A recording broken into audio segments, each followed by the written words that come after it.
Judul khotbah kita hari ini, makna Natal. Mari kita buka dulu Alkitab kita, Markus 14 ayat 3 sampai dengan 9. Ketika Yesus berada di Betania di rumah Simon si Kusta dan sedang duduk makan, datanglah seorang perempuan membawa suatu buli-buli pualam berisi minyak narwastu murni yang mahal harganya. Setelah dipecahkannya leher buli-buli itu, dicurahkannya minyak itu ke atas kepala Yesus. Ya, ada orang yang menjadi gusar dan berkata seorang kepada yang lain, "Untuk apa pemborosan minyak narwastu ini? Sebab minyak ini dapat dijual 300 dinar lebih, dan uangnya dapat diberikan kepada orang miskin." Lalu mereka memarahi perempuan itu. Tetapi Yesus berkata, "Biarkanlah dia, mengapa kamu menyusahkan dia? Ia telah melakukan suatu perbuatan yang baik padaku. Karena orang-orang miskin selalu ada padamu." Haleluya, selalu ada. Jadi itu kalau ingin peduli, kapan saja, di mana saja saudara bisa ingin menolong. Tapi jangan Natal diutak-atik Bapak Ibu. Dan kamu dapat menolong mereka tuh bila mana kamu menghendakinya. Tetapi aku tidak akan selalu bersama-sama kamu. Ia telah melakukan apa yang dapat dilakukannya. Tubuhku telah diminyakinya sebagai persiapan untuk penguburanku. Ayat 9 terakhir, aku berkata kepadamu, sesungguhnya di mana saja Injil diberitakan di seluruh dunia, apa yang dilakukannya ini akan disebut juga untuk mengingat dia. Haleluya. Lihat kepada saya Bapak Ibu. Pak, kenapa ayatnya tidak langsung tembak masalah Natal, Pak? Kok ini berbicara tentang minyak urapan? Nanti kita akan melihat Bapak Ibu, ternyata ada kaitan yang sangat kuat antara Natal dengan minyak urapan Bapak Ibu. Ya, haleluya. Nah, kalau kita berbicara tentang Natal, maka sebenarnya kita berbicara tentang kelahiran Yesus yang kita peringati setiap tahun. Haleluya. Nah, kalau berbicara tentang kelahiran, itu sebenarnya berbicara tentang kelahiran ulang tahun Yesus. Kelahiran berbicara tentang ulang tahun. Benar Bapak Ibu? Kalau saudara memperingati ulang tahun saudara, kan setiap tahun, benar nggak? Pada saat kelahiran kita. Jadi kelahiran yang kita peringati, itulah ulang tahun kita. Benar Bapak Ibu? Iya. Natal itu artinya kelahiran. Itulah sebabnya juga kalau kampus-kampus perguruan tinggi merayakan ulang tahunnya, selalu disebut apa? Dies Natalis. Benar Bapak Ibu? Dies Natalis kan? Iya. Kalau saudara orang kampus pasti ngerti. Iya. Dies Natalis. Jadi memperingati kelahiran Natal. Haleluya. Nah, karena Natal adalah hari ulang tahun Tuhan Yesus, maka harus disesuaikan dengan Tuhan Yesus. Haleluya Bapak Ibu. Ya harus dong. Sama seperti saudara juga. Kalau ulang tahun pasti ditanya, mau rotinya kayak gimana nanti pas ulang tahun kamu? Rotinya warna apa? Apa hiasannya di roti? Kan bisa gitu kan? Disesuaikan dengan kita dong. Haleluya. Nah, demikian juga dengan Natal. Harus disesuaikan dengan Tuhan Yesus. Amin. Tetapi banyak orang hari ini Bapak Ibu, ketika orang merayakan Natal besar-besaran, ketika orang merayakan meriah, mereka berkata, itu pemborosan, itu tidak perlu. Bagusan kita memperhatikan orang miskin saja. Sebenarnya kalau kita berkata demikian Bapak Ibu, ini bukan kata saya, tapi Alkitab mengatakan bahwa itu adalah ucapan Yudas Bapak Ibu. Benar. Haleluya. Bukan ucapan saya, ucapan Yudas. Ya, coba kita lihat lebih jelasnya lagi. Orang yang tadi dikatakan dalam Markus, Yohanes 12 ayat 4 sampai 8. Tetapi Yudas Iskariot, seorang dari murid-murid Yesus yang akan segera menyerahkan dia, berkata, ini yang tadi ada orang yang protes, ada orang yang keberatan. Di dalam Markus, inilah namanya Yudas Iskariot. Kita sekarang baca ayat 5. Mengapa minyak narwastu? Atau dalam kata lain, minyak mur. Ya, narwastu itu kata lainnya adalah minyak mur. Kenapa saya harus sebutkan tentang minyak mur? Karena nanti harus kita ingat tentang orang Majus membawa persembahan mur. Haleluya. Ini sama dengan minyak narwastu. Oke, lanjutkan lagi. Mengapa minyak narwastu ini tidak dijual 300 dinar dan uangnya diberikan kepada orang-orang miskin? Hal itu dikatakannya bukan karena ia memperhatikan nasib orang-orang miskin, melainkan karena ia adalah seorang pencuri. Ia sering mengambil uang yang disimpan dalam kas yang dipegangnya. Maka kata Yesus, biarkanlah dia melakukan hal ini mengingat hari penguburanku. Karena orang-orang miskin selalu ada padamu, tetapi aku tidak akan selalu ada padamu. Sekarang lihat. Jadi ketika Yudas mengeritik tentang pengurapan Yesus, ngapain itu buang-buang uang aja, bagusan uangnya dipergunakan untuk orang miskin. Haleluya. Sama juga ucapan yang sama, nada yang sama. Ngapain Natal besar-besaran? Ngapain Natal meriah? Ngapain Natal demikian luar biasa? Bagusan untuk memperhatikan orang miskin. Tapi itu dijawab oleh Yesus. Orang miskin ada padamu, kapan saja engkau bisa menolong mereka. Benar Bapak Ibu? Nggak percaya? Keluar dari tempat ibadah langsung ketemu lampu merah. Di situ ada orang minta-minta. Haleluya. Nggak perlu lagi pergi ke bawah jembatan, langsung di situ banyak orang miskin. Pergi lagi ke pinggiran sungai, pasti di situ orang miskin. Jadi kalau kita memang niat menolong orang miskin, setiap hari, setiap jam, saudara bisa bersama-sama orang miskin. Lah ya dong. Kalau ingin menolong, tolonglah mereka. Setiap jam juga mereka ada di sana. Haleluya. Tapi Natal jangan diutak-atik. Itu kelahiran Tuhan Yesus. Itu perayaan Yesus. Itu demi kemuliaan nama Tuhan. Amin. Iya dong. Kalau ingin peduli terhadap orang miskin, aduh, sekitar kita banyak sekali orang miskin. Haleluya. Sampai bangkrut pun kita mengeluarkan duit. Bisa ada banyak orang sekitar kita. Haleluya. Ya, tapi jangan Natal diutak-atik Bapak Ibu. Kenapa? Karena Natal adalah ulang tahun Tuhan Yesus. Yesus dimuliakan, Yesus ditinggikan. Amin Bapak Ibu. Ya, karena itulah. Tapi itu bukan berarti Bapak Ibu, Tuhan Yesus tidak peduli orang miskin. Oh, peduli. Toh juga masih ada 11 bulan yang lain. Benar nggak? Dari Januari sampai November. Itu kan ada. Iya, perhatikan aja mereka kalau memang kita peduli. Haleluya. Ya, karena itulah Yesus tadi berkata, orang miskin ada padamu, dan bila mana kamu ingin, kamu bisa menolong kapan saja Bapak Ibu. Ya, jadi jangan karena beralaskan orang miskin, saudara mengurangi perayaan Natal, menghindari banyak hal tentang Natal. Ya, dan jangan juga dianggap pemborosan. Sebenarnya kalau kita berbicara pemborosan Bapak Ibu, apa sih definisi pemborosan? Pemborosan adalah kalau nilai uangnya tidak sesuai dengan manfaatnya. Saya ambil contoh ya, contoh sederhana aja. Misalkan anak saudara akan masuk sekolah. Biasanya kalau anak baru masuk sekolah, misalkan masuk SD, masuk SMP, masuk SMA, bahkan juga masuk perguruan tinggi, biasanya ada uang pembangunan. Berapa Bapak Ibu ya? Ada uang pembangunan. Uang pembangunan itu biasanya mahal. Ya, ambillah contoh 3 juta. Ketika anak saudara ingin masuk sekolah, saudara membayar 3 juta uang pembangunan. Menurut saudara itu boros atau tidak? Demi untuk anak saudara masuk sekolah, boros nggak? Tidak, karena itu manfaatnya jelas. Anak saya bisa masuk sekolah, amin. Tetapi untuk nilai yang sama 3 juta itu diberikan untuk uang jajan dia. Oh, itu pemborosan, nggak ada manfaatnya. Uang jajan 3 juta per hari, oh itu besar sekali. Haleluya. Ya, saudara lihat, untuk jumlah yang sama tetapi manfaat yang berbeda, saudara bisa berkata ini tidak boros, ini boros. Benar nggak Bapak Ibu? Benar, untuk nilai yang sama loh, untuk nilai uang sama. Karena itulah bagi kita hari ini, Natal itu bukan pemborosan, walaupun biayanya besar. Sebab apa? Itu semua untuk kemuliaan nama Tuhan. Kalau kemuliaan nama Tuhan itu tidak ada boros-borosan Bapak Ibu. Ya, haleluya. Ya, haleluya. Ya, kenapa? Karena pada saat Natal itu kita memenangkan banyak jiwa. Memenangkan banyak jiwa, malaikat bersukacita, surga bersukacita. Haleluya. Dan itu tidak ternilai harganya. Karena Yesus juga menembus kita, bukan dengan barang fana, bukan dengan emas perak, tetapi dengan darah yang mahal. Haleluya. Ya, coba kita lihat ayatnya. 1 Petrus 1 ayat 18 sampai dengan 19.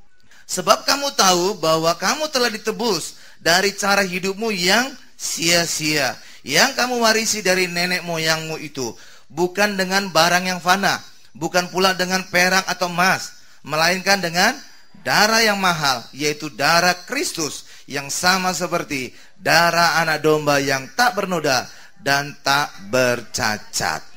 Jadi Natal itu adalah saat kita memenangkan banyak jiwa. Yesus sendiri rela mengorbankan nyawanya yang tidak ternilai harganya. Bagi kita juga hari ini, mari jangan hitung-hitungan. Karena itulah banyak hari ini saya heran juga Bapak Ibu, banyak orang Kristen malah hitung-hitungan Bapak Ibu, ingin Natal dibuat sederhana, seakan-akan perayaan kelahiran Yesus itu tidak berharga Bapak Ibu. Oh, nanti akan kita lihat Bapak Ibu bahwa Natal itu justru harusnya lebih meriah lagi. Saya kemarin beberapa hari yang lalu, tanggal 16 Desember kemarin, beberapa hari yang lalu Bapak Ibu, saya dikejutkan. Bagi saya ini adalah berita yang mengejutkan. Saya baca di Suara Pembaruan, saya baca di situ satu berita yang bagi saya mengejutkan, bagi saya suatu luar biasa. Ternyata pohon Natal yang termahal di dunia bukan di Amerika. Pohon Natal termahal di dunia bukan di Eropa. Pohon Natal termahal di dunia bukan di Australia, bukan di Singapura, di Arab, Bapak Ibu. Di Abu Dhabi, Uni Emirat Arab. Waduh, saudara tahu, ketika saya baca itu saya merinding. Langsung otak saya teringat apa, Bapak Ibu? Orang Majus. Itu bukan orang Yahudi, Bapak Ibu. Dari timur sana. Jangan-jangan dari Abu Dhabi sana, Bapak Ibu. Haleluya. Lah iya dong. Natal pertama itu siapa yang datang membawa harta banyak? Orang Majus kan? Lah sekarang juga. Kok di koran ada pohon Natal termahal di dunia di Abu Dhabi, Uni Emirat Arab. Wah, saya langsung ingat. Jangan-jangan ini pertanda seperti Natal pertama. Orang Majus datang menyambut Natal. Haleluya. Pertanda apa ini? Haleluya. Haleluya, Bapak Ibu. Iya kan? Orang Majus, orang timur. Banyak orang berkata itu dari Irak. Ya, sebenarnya bukan Irak sekarang, Bapak Ibu, tapi kerajaan Babel dulu. Itu adalah pada saat zamannya Daniel. Dulu dia pernah jadi pimpinan cerdik pandai di sana. Dia menulis kitab Daniel, Bapak Ibu. Sebenarnya kalau kita berbicara tentang kerajaan Babel, itu bukan seperti sekecil Irak sekarang, Bapak Ibu, tapi mencakup hampir seluruh dunia. Karena kerajaan Babel, ya, itu menguasai seluruh dunia. Habis Babel, Media Persia, Yunani, Romawi, itu kan penguasa dunia zaman itu. Benar, Bapak Ibu? Jadi bukan hanya Timur Tengah, bukan. Dan itu juga bukan ibu kota Babel, itu seperti Baghdad sekarang, Bapak Ibu. Bukan, saya perhatikan di peta, rasanya nggak mungkin Baghdad ini ibu kota Babel dulu. Kenapa, Bapak Ibu? Karena zaman dulu ibu kota itu selalu di tepi laut, selalu di tepi sungai, pasti tuh. Kenapa? Supaya aksesnya gampang. Transportasi bahan makanan, transportasi angkatan perangnya, transportasi banyak hal logistik. Ya, lewat laut, lewat sungai, pasti dikasih itu. Saudara perhatikan ya, ibu kota pasti selalu dikasih itu. Zaman dulu. Haleluya. Jadi kalau kita sekarang Baghdad zaman sekarang itu nggak mungkin. Kenapa? Saya sudah periksa peta dunia, Bapak. Baghdad itu di tengah-tengah daratan, Bapak Ibu. Jauh di tengah. Nggak mungkin rasanya ibu kota Babel di sini. Karena Babel harus punya akses ke seluruh dunia. Dan itu salah satu lewat laut. Paling strategis itu, ya, itu pasti di tepi laut itu, Bapak Ibu. Tepi pantai itu ibu kotanya. Haleluya. Ya, karena memang zaman dulu ibu kota bisa pindah-pindah. Amin. Lah iya.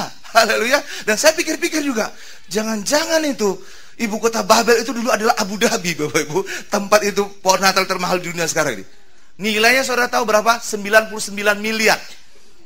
Wow. Jadi itu pohon Natal itu penuh dengan perhiasan. Ada banyak emas, ada banyak. Haleluya. Iya, tapi jadi benar-benar seperti orang Majus, Bapak Ibu. Wow, jangan-jangan orang Majus dari Abu Dhabi dulu itu. Haleluya. Iya, karena memang merayakan Natal luar biasa. Nah, saya ingin adalah satu ironis, Bapak Ibu. Kalau mereka saja merayakan Natal luar biasa, pohon Natal termahal di dunia, masakah kita nggak meriah? Tapi memang nggak seharus 99 miliar. Siapa yang mampu? Haleluya. Ya semampu kita aja. Haleluya, Bapak Ibu. Karena itu bagi kita hari ini, mari kita rayakan Natal secara luar biasa. Semampunya kita. Luar biasa kita muliakan Tuhan. Kita puji Tuhan. Kita sembah Dia. Amin. Haleluya. Haleluya. Iya. Tapi memang ini tidak berbicara tentang jumlah materi, Bapak Ibu. Dan saya juga ingin katakan bagi kita, Natal itu juga bukan harus ditandai dengan baju baru. Bukan. Ya, kenapa? Karena ini adalah ulang tahun Tuhan Yesus, bukan ulang tahun kita. Lah iya dong. Benar nggak, Bapak Ibu? Jadi kalau seandainya saudara nggak baju baru, is okay, nggak ada masalah. Nggak sepatu baru, nggak baru, Pak. Jangan sampai baju baru, sepatu baru jadi batu sandungan, Bapak Ibu. Jangan sampai itu. Haleluya. Ya, yang penting bagi kita hari ini adalah hidup kita baru, hati kita baru, dan itu ditandai lewat kelahiran Yesus di dalam kehidupan kita. Berikan kemuliaan luar biasa bagi Tuhan Yesus. Itu yang penting. Hidup baru. Kenapa kita hidup baru? Karena Yesus lahir di hidup kita. Haleluya. Itu yang penting, bukan sepatu baru, bukan baju baru. Karena Natal itu bukan ulang tahun kita. Haleluya. Ulang tahun Tuhan Yesus. Haleluya. Haleluya. Haleluya. Nah, karena itulah bagi kita hari ini, mari jangan hitung-hitungan kepada Tuhan, Bapak Ibu. Karena Tuhan sungguh luar biasa telah memberkati kita. Sama halnya juga, anak-anak muda jangan hitung-hitungan kepada orang tua. Ada satu kisah gini, Bapak Ibu. Ada seorang anak hitung-hitungan banget sama orang tuanya. Ketika disuruh belanja, mana ongkos, mana biayanya. Ketika disuruh nyuci piring, mana biayanya. Ketika disuruh untuk lakukan banyak lagi, mana biayanya. Lama-lama mamanya kesal Bapak Ibu. Lalu sini nak. Mama ingin hitung-hitungan sama kamu. Lalu mamanya memanggil anak dan mamanya berkata kepada anaknya, kamu tahu ketika mama mengandung kamu 9 bulan 10 hari, tidak ada biaya mama tagihkan kepadamu. Semuanya gratis. Ketika mama melahirkan kamu antara hidup dan mati, mama tidak pernah menagih kamu biaya. Semuanya gratis. Ketika mama merawat engkau, ya dari bayi sampai dewasa, kamu tidak pernah mama tagih. Semuanya gratis. Karena itu sama mama jangan hitung-hitungan. Kalau mama hitung-hitungan sama kamu, sekaya apapun kamu, pasti bangkrut kamu. Lah iya dong. Antara hidup dan mati, emangnya bisa dinilai dengan uang? Mana bisa itu. Haleluya. Sama juga dengan Tuhan. Jangan hitung-hitungan dengan Tuhan Bapak Ibu. Kalau hitung-hitungan Tuhan, bangkrut kita. Walaupun saudara triliuner sekalipun, saudara bangkrut. Ambil aja contoh yang saudara, udara ini, oksigen O2, wow, mahal ini Bapak Ibu. Buktinya mahal. Saudara pergi ke rumah sakit, satu tabung oksigen berapa itu? Haleluya. Berapa saudara butuhkan dalam sehari? Bisa 3, bisa 4 Bapak Ibu. Ya, harganya juga mahal itu. Saudara kalikan dengan umur saudara, woi bangkrut kita. Benar gak Bapak Ibu? Hanya tentang udara saja. Haleluya, tentang oksigen saja. Itulah sebabnya bagi kita hari ini, jangan hitung-hitungan dengan Tuhan. Dan anak-anak muda, jangan hitung-hitungan dengan orang tuamu. Oh, bangkrut kamu. Haleluya. Karena itulah bagi kita hari ini, mari di saat Natal ini, ulang tahun Tuhan Yesus, kelahiran Yesus, kita rayakan dengan meriah. Kita rayakan terutama dengan hati baru, hidup baru, sehingga kemuliaan bagi nama Tuhan. Berikan kemuliaan luar biasa bagi Tuhan Yesus. Haleluya. Haleluya. Dan sejak mamanya itu manggil anaknya itu Bapak Ibu, sejak itu anaknya nggak pernah lagi hitung-hitungan. Amin. Lah iya dong. Karena itu sama orang tua jangan hitung-hitungan lah. Sekarang kita masuk pada bagian kedua. Natal harus berpusat pada Tuhan Yesus. Lukas 2 ayat 10 sampai 14. Coba kita lihat Lukas 2 ayat 10 sampai 14. Lalu kata malaikat itu kepada mereka. Siapa mereka ini? Ini adalah orang para gembala. Jangan takut, sebab sesungguhnya aku memberitakan kepadamu kesukaan besar untuk seluruh bangsa. Apa kesukaan besar itu? Ayat 11-nya. Hari ini telah lahir bagimu juru selamat, yaitu Kristus Tuhan di kota Daud. Jadi kesukaan besar itu adalah kelahiran Yesus, bukan karena artis datang. Haleluya. Banyak sekarang Natal tunggu artis Bapak Ibu. Haleluya. Kesukaan besar itu adalah ketika Yesus lahir, terutama lahir di dalam diri kita. Amin. Kita lanjutkan lagi. Haleluya. Ya, berikan dulu kemuliaan bagi Tuhan Yesus. Silakan aja Bapak Ibu.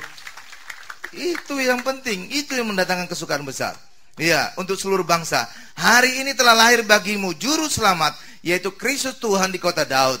Dan inilah tandanya bagimu, kamu akan menjumpai seorang bayi dibungkus dengan lampin dan terbaring di dalam palungan. Ayat 13. Dan tiba-tiba tampaklah bersama-sama dengan malaikat itu sejumlah besar bala tentara surga yang memuji Allah. Katanya, kemuliaan bagi Allah di tempat yang maha tinggi, dan damai sejahtera di bumi di antara manusia yang berkenan kepadanya.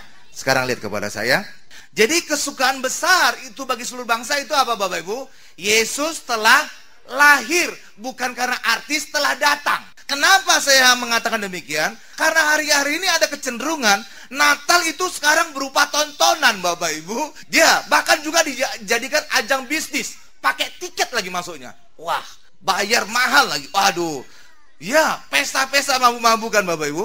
Kalau seandainya Natal sebagai tontonan, maka yang menjadi pusat perhatiannya siapa Bapak Ibu? Artisnya, pemainnya, aktornya. Haleluya. Padahal Natal adalah kesukaan besar bagi seluruh bangsa karena Yesus telah lahir. Bukan artis karena telah datang. Iya, akibatnya apa? Karena Natal telah menjadi tontonan. Orang datang menghadiri Natal melihat siapa artis yang diundang. Iya Bapak Ibu. Wah, itu berbahaya itu. Kalau melihat Natal siapa artis yang diundang. Wah. Dan itu merupakan satu keanehan Bapak Ibu. Kenapa?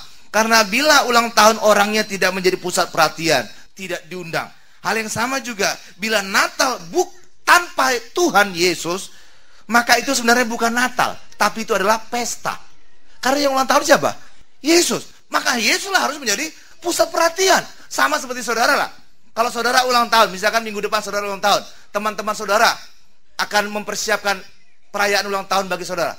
Pasti saudara diberitahu, benar nggak Bapak Ibu? Atau mungkin surprise you, oke lah. Tapi pada hari hanya maka saudara harus diundang. Saudara menjadi pusat perhatian. Benar Bapak Ibu? Nggak mungkin saudara yang ulang tahun, tapi saudara tidak diundang. Loh, itu ulang tahun siapa tuh? Benar nggak Bapak Ibu? Tapi sekarang ini, keanehan itu terjadi pada gereja, pada orang Kristen. Haleluya. Namanya perayaan Natal, tapi Yesusnya tidak ada. Artis yang diundang, artis yang menjadi pusat perhatian. Kan aneh Bapak Ibu?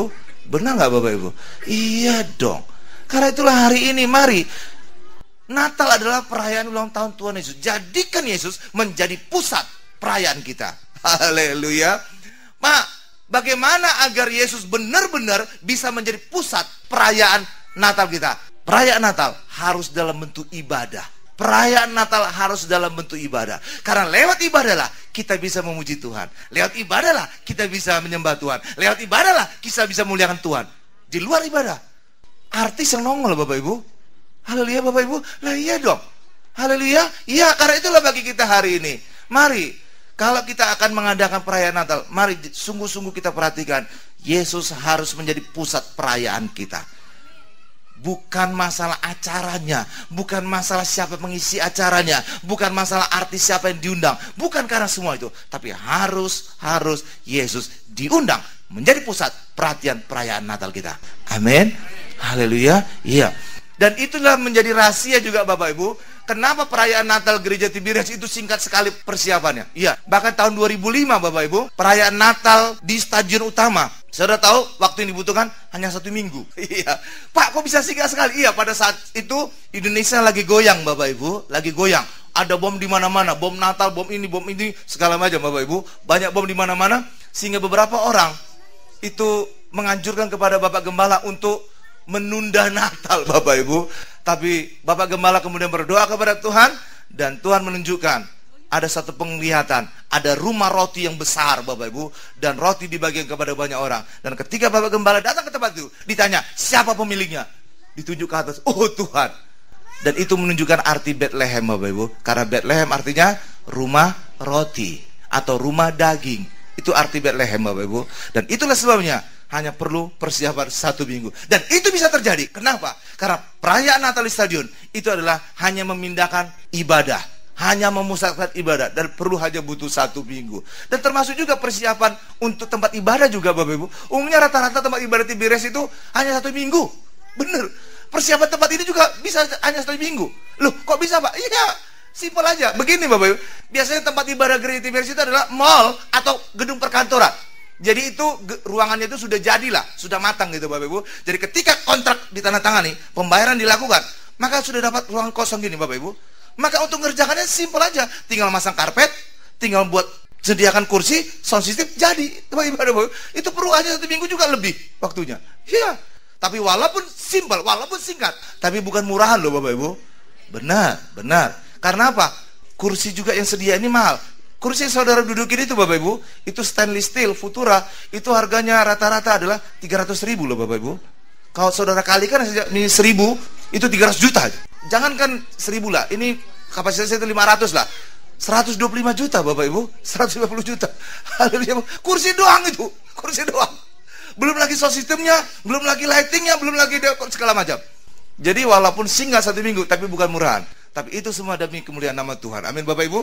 Karena itulah semua dijalani, sehingga setiap bulan bisa diadakan satu tempat ibadah. Amin Bapak Ibu. Haleluya. Coba sekarang kita baca Lukas 2 ayat 20. Maka kembalilah gembala-gembala itu sambil memuji dan memuliakan Allah. Memuji dan memuliakan Allah. Karena segala sesuatu yang mereka dengar dan mereka lihat, semuanya sesuai dengan apa yang telah dikatakan kepada mereka. Sekarang lihat kepada saya. Ketika para gembala itu pulang, apa yang mereka lakukan? Memuji dan memuliakan Allah. Kalau Natal sungguh-sungguh Yesus menjadi pusat perayaan kita, maka kita berjumpa dengan Yesus. Apa yang terjadi? Terjadi keselamatan, terjadi kesembuhan, terjadi berkat, terjadi kelepasan, terjadi jawaban doa. Dan ketika kita pulang, pasti ada puji, ada memuliakan nama Tuhan. Benar? Lah iya pasti dong. Tapi kalau seandainya Natal itu hanya perayaan, hanya mabuk-mabuk, hanya dancing-dancing, hanya jogging-jogging, pulang teler itu Bapak Ibu, pulang celeng Bapak Ibu. Iya, haleluya. Ison. Haleluya, haleluya, haleluya Bapak Ibu. Ya, bahkan banyak hal negatif juga terjadi. Haleluya. Karena itulah bagi kita hari ini, Alkitab telah mengajarkan bagi kita, perayaan Natal, setiap peserta, setiap yang hadir harus pulang memuji dan memuliakan Tuhan. Dan itu caranya ketika mereka berjumpa dengan Tuhan. Dan kita bisa berjumpa kalau Natal kita, Yesus yang menjadi pusat. Kalau artis menjadi pusat Bapak Ibu, saudara nggak ketemu Yesus, ketemu artis. Haleluya. Benar nggak? Lah iya dong yang menjadi pusat artis. Tapi kalau Yesus yang menjadi pusat, pasti saudara ketemu. Pasti itu. Haleluya. Dan ketika kita ketemu Tuhan, pasti di situ ada mujizat. Karena Tuhan kita adalah Tuhan yang peduli. Saudara datang dengan penyakit, saudara pulang membawa kesembuhan. Saudara datang dengan masalah ekonomi, saudara pulang diberkati. Saudara datang dengan segala keterkaitan, saudara pulang membawa kelepasan. Saudara datang dengan masalah, saudara pulang membawa jalan keluar. Berikan kemuliaan luar biasa bagi Tuhan Yesus.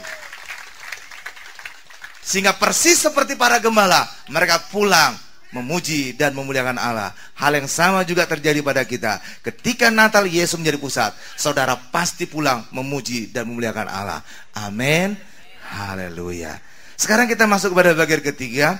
Natal adalah kesukaan besar untuk seluruh bangsa. Lukas 2 ayat 10, coba kita lihat. Lalu kata malaikat itu kepada mereka, jangan takut, sebab sesungguhnya aku memberitakan kepadamu kesukaan besar untuk, bukan untuk cawang aja, seluruh bangsa. Amin Bapak Ibu. Natal adalah kesukaan besar untuk seluruh bangsa. Itulah sebabnya Allah mengundang seluruh bangsa di saat Natal. Memang tidak saat itu dinyatakan seluruhnya Bapak Ibu, tapi sudah sungguh-sungguh digambarkan. Haleluya, sudah digambarkan. Ya, karena Natal adalah kesukaan bagi seluruh bangsa, banyak bangsa diundang, seluruh bangsa diundang. Dan itu digambarkan oleh mengundang orang Majus dan mengundang para gembala. Karena orang Majus itu menggambarkan banyak hal Bapak Ibu. Ya, orang Majus itu menggambarkan apa? Ahli perbintangan. Artinya menggambarkan orang cerdik pandai diundang pada saat Natal. Orang Majus adalah gambaran raja. Raja-raja juga diundang pada saat Natal. Orang Majus gambaran apa? Orang kaya. Maka orang kaya juga diundang pada saat Natal. Orang Majus gambaran apa? Orang non-Yahudi. Bagi kita hari ini konteksnya adalah non-Kristen. Maka mereka juga kita undang untuk merayakan Natal bersama-sama. Haleluya. Lah iya dong. Orang Majus kan orang sana. Benar gak Bapak Ibu? Lah iya, itu bukan orang Yahudi itu. Bukan. Haleluya. Jadi konteksnya orang Majus itu berbicara banyak hal Bapak Ibu. Berbicara orang kaya diundang pada saat Natal. Orang cerdik pandai diundang pada saat Natal. Orang pintar diundang pada saat Natal. Bahkan juga orang non-Kristen juga diundang pada saat Natal. Haleluya Bapak Ibu. Itu berbicara tentang orang Majus. Haleluya. Ya, orang Majus diundang. Itu lewat apa Bapak Ibu? Lewat bintang, bukan lewat SMS. Haleluya. Lewat bintang, bukan lewat BB Bapak Ibu ya. Lewat bintang. Karena apa? Orang Majus ngerti perbintangan. Orang Majus datang membawa emas, kemenyan, dan mur atau narwastu. Minyak narwastu. Mur itu adalah sama dengan minyak narwastu. Dan mereka datang dengan korban tenaga Bapak Ibu, waktu dan melewati banyak bahaya. Sebab zaman dulu perjalanan itu tidak seperti sekarang, banyak transportasi, ada transportasi pesawat terbang, ada kereta api, ada bis, ada kendaraan lain Bapak Ibu. Zaman dulu paling kenceng onta Bapak Ibu. Iya, onta. Kalau kereta itu jarang-jarang Bapak Ibu. Biasanya kereta itu kereta perang atau khusus hanya raja yang luar biasa besar. Iya, tapi kalau perjalanan jauh umumnya onta. Iya, onta atau jalan kaki. Dan itu perjalanan melewati banyak bahaya. Ya, jadi orang Majus itu benar-benar sungguh-sungguh punya tekad untuk berjumpa dengan Tuhan. Bagi kita juga hari ini Bapak Ibu, ya, kita hari ini merayakan Natal untuk berjumpa dengan Tuhan. Seringkali juga ada masalah. Ya, masalah transportasi, masalah tidak ada bangku sehingga berdiri, masalah panas, dan banyak lagi. Benar gak Bapak Ibu? Iya, tapi semua itu kita jalani dan kita pasti berjumpa dengan Tuhan. Sebagaimana juga orang Majus, berikan kemuliaan luar biasa bagi Tuhan Yesus. Amin Bapak Ibu. Iya, seringkali Natal juga seperti gini. Memang membludak Bapak Ibu. Iya, nggak tahu saya kenapa hanya beberapa tempat itu cuma sekali ibadah. Di sini sekali ibadah, di Bekasi juga hanya sekali-sekali. Padahal itu gede-gede juga Bapak Ibu. Iya, penuh juga seperti gini. Iya. Ya, saya pernah di Bekasi itu tahun yang lalu. Itu penuh sesak. Sehingga lewat aja nggak bisa Bapak Ibu. Ya, lewat aja nggak bisa. Iya, ini masih lumayan, ini masih kelihatan ada gang Bapak Ibu, kelihatan walaupun kalau saya lewat agak nyenggol-nyenggol karena size saya rada besar. Haleluya Bapak Ibu, haleluya XL. Haleluya. Tapi kalau di Bekasi itu lebih padat lagi, sampai harus nerobos Bapak Ibu, permisi. Iya Bapak Ibu, harus nerobos gitu. Wah, luar biasa. Tapi itu pun cuma sekali. Iya, nggak tahu saya kenapa sekali. Mungkin supaya besoknya juga ya kita bisa datang lagi Bapak Ibu. Ya, bisa datang. Karena besok juga ada ibadah. Tanggal 25 ada ibadah ya Bapak Ibu ya. Ya, jadi memang benar Natal hari ini berturut-turut. Jumat, Sabtu, Minggu. 24, 25, 26. Ya, itu Jumat, Sabtu, Minggu. Itu berturut-turut ibadah itu Bapak Ibu. Nanti juga tanggal 1 juga sama. 31, tanggal 1, tanggal 2. Itu Jumat, Sabtu, Minggu. Berturut-turut ibadah Bapak Ibu. Iya, berturut-turut ibadah. Iya kan? Iya. Ya, jadi supaya kita bisa datang juga besok. Amin Bapak Ibu. Nah, itu adalah gambaran orang Majus diundang, bahwa orang kaya diundang juga pada saat Natal, orang cerdik pandai diundang juga pada saat Natal, orang non Yahudi atau non Kristen juga diundang pada saat Natal. Demikian juga ya, yang ahli, orang pintar itu juga diundang saat Natal. Itu yang pertama. Karena apa? Natal mengundang seluruh bangsa, segenap bangsa, segala bangsa. Itu yang pertama digambarkan oleh orang Majus. Yang kedua, para gembala itu juga diundang. Ya, para gembala ini Bapak Ibu, orang biasa, karyawan, pegawai, itu juga diundang Bapak Ibu. Ya, karena mereka sedang kerja saat itu. Benar kan? Iya, sedang kerja, menjaga kawanan ternak mereka. Ya, dan itu juga menjadi gambaran orang tidak punya harta atau orang miskin. Itu juga diundang pada saat Natal Bapak Ibu. Ya, orang Yahudi juga diundang pada saat Natal. Karena itulah bagi kita hari ini, Natal juga menjadi kepedulian kita bagi orang lain. Saudara bisa kunjungi ya panti asuhan, saudara bisa merayakan Natal bersama-sama mereka. Panti jompo, saudara bisa hadir juga bersama-sama mereka. Amin. Ya, kecuali panti pijat, saudara jangan ke sana. Haleluya Bapak Ibu. Benar kan? Lah iya dong. Jadi para gembala ini menjadi gambaran banyak lapisan. Banyak gambaran orang karyawan, gambar pegawai, gambaran orang miskin, gambaran juga orang Yahudi. Mereka juga diundang pada saat Natal. Gembala menjadi gambar orang miskin, tetapi mereka memberikan hati mereka, bahkan waktu kerja mereka loh Bapak Ibu. Coba kita lihat ayatnya. Lukas 2 ayat 8. Di daerah itu ada gembala-gembala yang tinggal di padang menjaga kawanan ternak mereka pada waktu malam. Jadi sedang kerja Bapak Ibu, tapi lihat ketika malaikat memberitakan kelahiran Yesus, langsung mereka merespon. Langsung mereka cepat-cepat, tidak ada pergi nggak? Pakai kancing Bapak Ibu, pergi nggak? Ya, Bapak Ibu. Langsung cepat-cepat mereka pergi Bapak Ibu, mencari apa yang ditunjukkan, kelahiran Yesus. Langsung mereka segera pergi. Mereka meluangkan waktu kerja mereka. Bagi kita juga hari ini, kita meluangkan waktu istirahat kita meluangkan waktu libur kita meluangkan waktu bersama dengan keluarga kita. Amin. Lah iya dong. Haleluya. Ya. Karena itulah banyak hal yang telah digambarkan lewat para gembala ini Bapak Ibu. Kita datang hari juga meluangkan waktu bersama dengan keluarga. Ya, kita datang untuk merayakan Natal bersama-sama. Amin. Dan ayat ini membuka satu rahasia juga Bapak Ibu, bahwa sebenarnya Natal itu tidak persis tanggal 25. Tanggal 25 itu adalah ketetapan gereja secara internasional. Tanggal 25 Desember. Kalau tanggal 25 itu tidak mungkin hari Natal. Kenapa tanggal 25 tidak mungkin hari Natal? Karena tanggal 25 itu lagi musim dingin. Di koran juga saudara lihat lagi musim dingin di Eropa. Benar Bapak Ibu ya? Iya, Eropa, Asia, musim dingin. Nah, itu Israel itu kan daerah sedikit Eropa, sedikit Asia. Itu benar-benar tengah itu Bapak Ibu. Ya, haleluya. Kalau musim dingin, dan itu bisa digambarkan juga pada saat pohon Natal. Cuma ini nggak ada Bapak Ibu. Biasanya pohon Natal ada kapas-kapasnya. Benar Bapak Ibu? Kapas menjadi tanda apa? Salju kan? Salju kan? Itu musim dingin kan? Lah kalau musim dingin, tidak mungkin para gembala menjaga kawanan ternak mereka di waktu malam. Mati semua itu nanti. Kedinginan. Lah iya dong. Kan Natal ditandai saat para gembala sedang menjaga kawanan domba ternak mereka. Benar nggak Bapak Ibu? Kalau musim dingin itu tidak mungkin terjadi.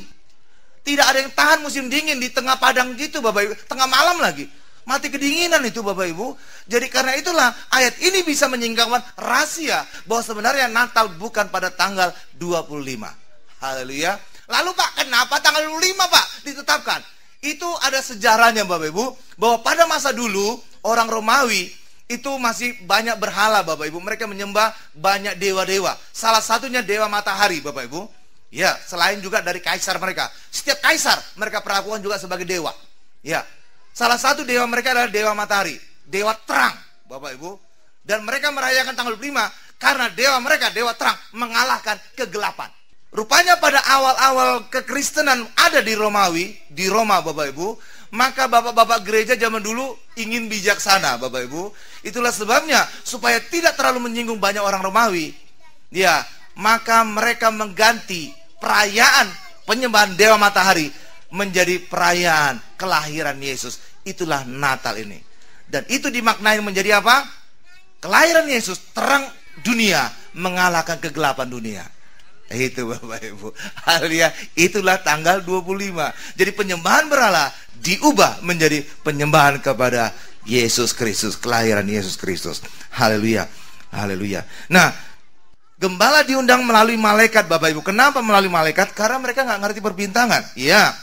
Bagi kita juga hari ini, kita undang orang sekitar kita dengan cara yang berbeda-beda. Apakah lewat cara kehidupan kita, apakah lewat firman yang kita sampaikan kepada mereka, atau kok saudara ajak mereka hadir ke gereja, ataupun lewat mujizat, kesaksian mujizat yang saudara alami. Jadi berbagai cara saudara bisa mengundang orang untuk hadir berjumpa dengan Tuhan. Dan saya harap juga saudara, di saat Natal ini kita juga memperingati kelahiran Yesus dan juga kelahiran Yesus di hati mereka juga. Haleluya Bapak Ibu. Iya, haleluya, haleluya. Nah, karena juga mengundang banyak bangsa Bapak Ibu, maka orang yang hadir juga pasti banyak. Dan kalau orang yang hadir pasti banyak pada saat Natal, maka biayanya juga pasti banyak, besar sekali. Saudara tahu biaya Natal di stadion utama yang di dekat Gereja Tiba itu besar sekali Bapak Ibu. Saya punya catatan biayanya. Biaya Natal tahun 2005 adalah 1,5 M. Tahun 2006 2 M. 2007 2 M. Ini miliar loh Bapak Ibu, bukan ember ya. Miliar ini, miliar. Ini duit ini, bukan daun, duit bener ini, banyak ini. Haleluya. Ya, saudara bayangin aja Bapak Ibu, stadion itu mahal sekali. Jangankan stadionnya, rumputnya aja mahal. Jadi saudara, kan kemarin mungkin pada saat tanggal 11 tadi, kemarin itu datang perayaan Natal, duduk-duduk di rumput ya Bapak Ibu ya. Itu rumputnya itu rumput spesial itu. Haleluya. Itu rumput untuk sepak bola terkenal. Haleluya. Rumputnya itu 1 meter persegi. Kalau seandainya mati, dan pasti mati kalau saudara duduki. Karena saudara dudukin kan lama situ sampai berjam-jam, bener nggak? Kalau orang sepak bola kan cuma hitungan detik lewat kakinya nginjak, tapi kan nggak sampai lama gitu tidur rumputnya, bener nggak? Kalau rumput itu diinjak Bapak Ibu, hitungan detik langsung dia berdiri lagi. Tapi kalau saudara dudukin sampai berjam-jam, bener-bener mati rumputnya. Mati rumputnya, apalagi kalau bobot kita di atas 100 kg. Haleluya Bapak Ibu. Saudara tahu, 1 meter persegi mengganti rumputnya nih, mengganti yang baru, Gereja Tiberias ditagih 25 juta per meter persegi. Itu lebih mahal dari RSS Bapak Ibu. Haleluya, 25 juta per meter persegi. Rumput itu loh. Jadi ketika kita merayakan itu, perayaan Natal 11 Desember kemarin, duduk di rumput, loncat-loncat rumput, weh 25 juta nih, 25 juta. Haleluya Bapak Ibu. Haleluya. Iya, mahal sekali itu. Jadi makanya itu biayanya mahal sekali. Bisa hitungan miliar tuh Bapak. Haleluya, mahal sekali. Karena itulah, tapi Tuhan sudah menyediakan semua pembiayaan tadi. Amin Bapak Ibu. Haleluya. Pak, apa solusi Tuhan Pak untuk semua biaya-biaya tadi Pak? Gereja Tiberias nggak pernah menggalang dana Pak, bulan dana untuk Natal, nggak pernah. Tapi kenapa semua dana cukup? Karena Tuhan memberikan solusi yang ajaib.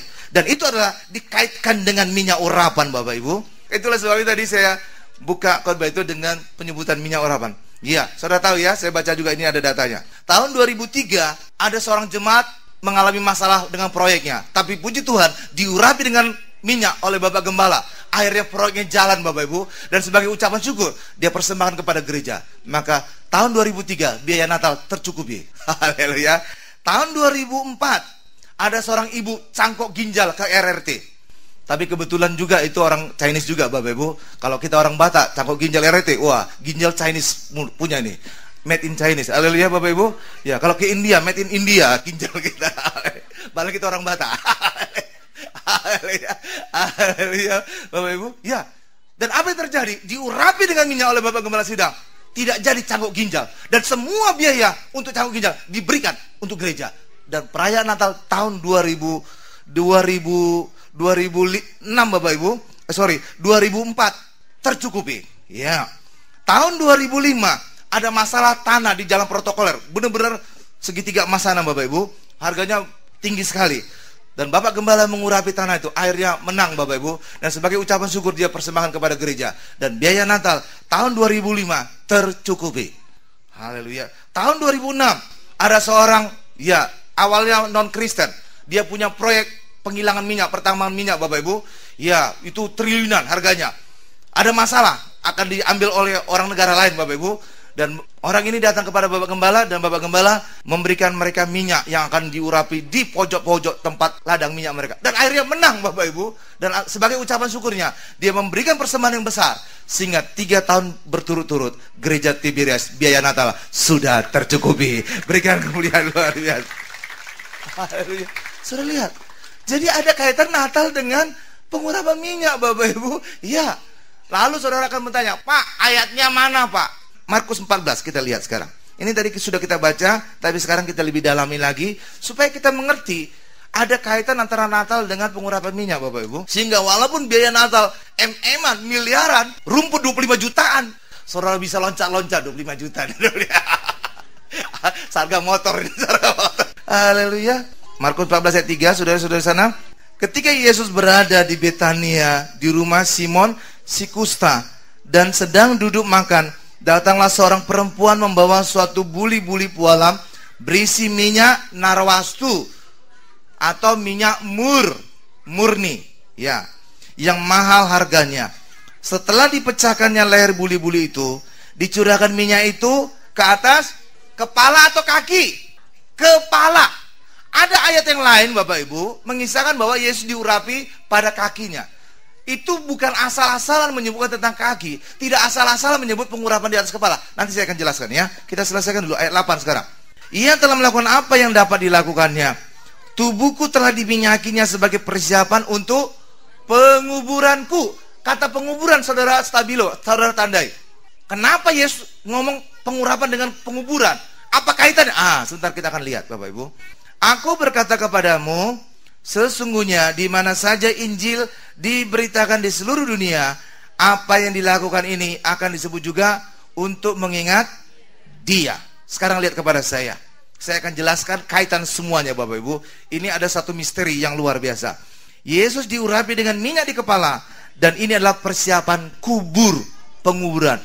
Apa sih kaitannya? Lihat kepada saya. Pada zaman dulu, pada zaman perjanjian lama, ketika orang Yahudi melakukan dosa dan mereka ingin ditebus dosanya, ingin diampuni dosanya, maka mereka harus datang ke bait Allah Bapak Ibu. Mereka harus datang ke bait Allah. Dan mereka datang ke bait Allah harus membawa hewan korban. Dan umumnya adalah domba. Oke Bapak Ibu ya. Nah ketika mereka membawa hewan korban, misalkan minyak inilah hewannya Bapak Ibu. Terlalu kecil. Ya. Misalkan air mineral ini hewannya, mereka bawa ke bait Allah. Oke. Nah, berjumpa dengan imam. Nah, ketika mereka sampai di bait Allah berjumpa dengan imam, apa yang dilakukan orang Yahudi yang berdosa tadi? Dia menumpangkan tangan di atas kepala domba ini, Bapak Ibu. Dan ketika orang Yahudi yang berdosa ini menumpangkan tangan di atas domba ini, hewan korban ini, apa yang terjadi? Maka pada detik itu, semua dosa orang ini akan mengalir, akan ditransfer ke domba ini. Haleluya, Bapak Ibu. Dan apa yang terjadi kemudian? Maka domba ini harus mati. Kenapa harus mati? Iya, harus mati menggantikan si orang ini tadi. Itulah sebabnya domba ini disebut hewan korban. Hewan yang dikorbankan. Agar orang ini tadi bebas dari hukuman maut karena dosanya. Nangkap sampai sejauh ini Bapak Ibu ya? Nangkap ya? Jadi orang tadi berdosa harus membawa korban. Tiba di bait Allah, dia harus tumpangkan tangan pada hewan korban tadi. Dan umumnya adalah domba. Ketika ditumpangkan tangan, maka dosa orang itu pindah kepada domba ini. Dan domba inilah yang menanggung dosa orang itu tadi. Dan domba ini harus mati menggantikan orang tadi. Dan orang tadi bisa pulang.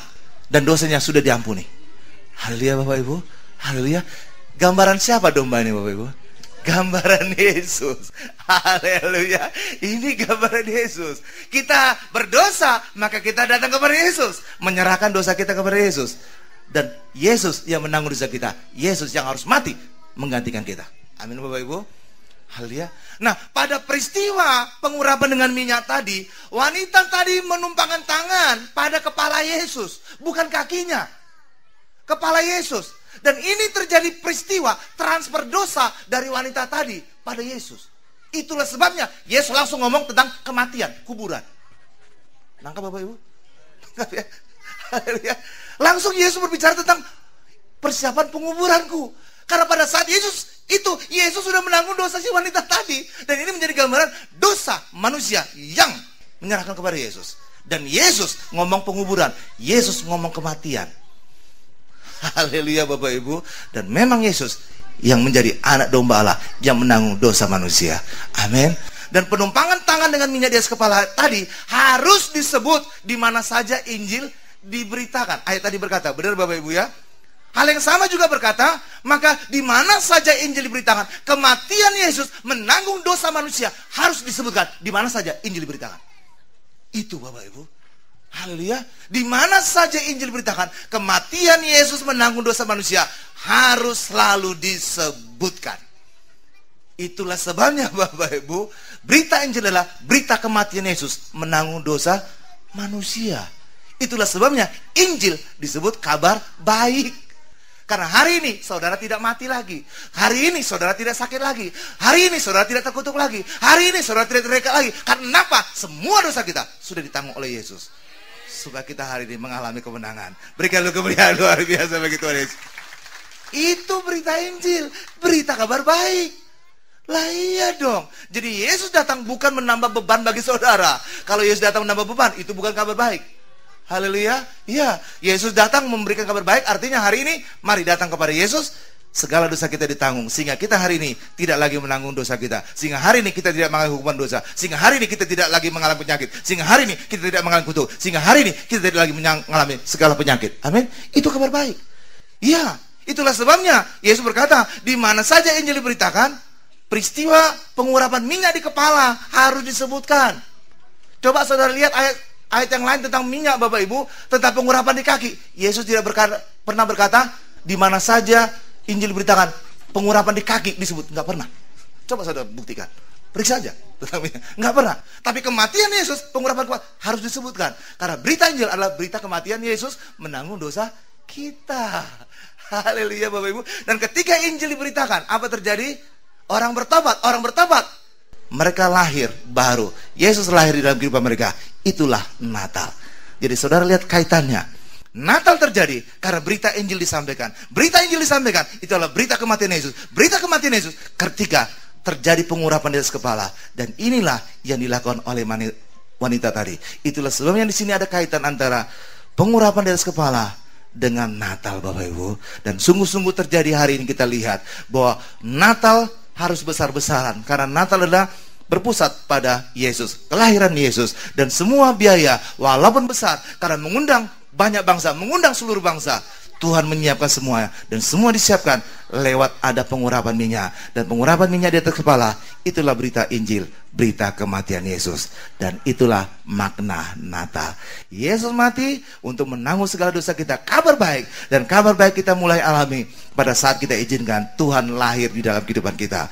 Natal bukan hanya sekedar memperingati Yesus lahir 2000 tahun yang lalu di Bethlehem, tapi terutama adalah memperingati Yesus lahir di dalam kehidupan kita. Ketika Yesus lahir, Raja Damai itu membawa damai bagi kehidupan kita. Damai di dalam diri kita, damai dalam keluarga, damai di bumi ini akan terjadi. Berikan kemuliaan paling dahsyat, paling luar biasa bagi Tuhan Yesus. Kita tundukkan kepala kita.